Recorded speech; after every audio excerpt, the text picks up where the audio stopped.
আসো জামাই আসো, তোমার জন্যই অপেক্ষা করতেছি।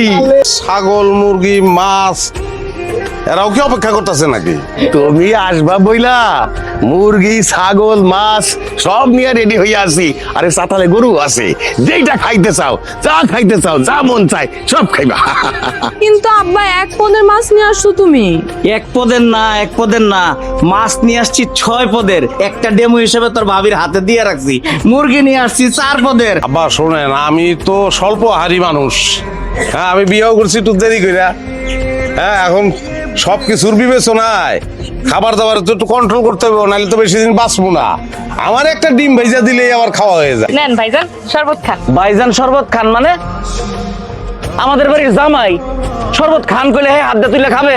জামাইয়ের আদর তো তোমার বাপ মাও বুঝে না, তুমিও বুঝো না। হাত দিয়ে তুলে তারা খাওয়া দিতে হবে, তাহলে জামাই খায়। জামাইয়ের আদর শিখো। আচ্ছা ঠিক আছে।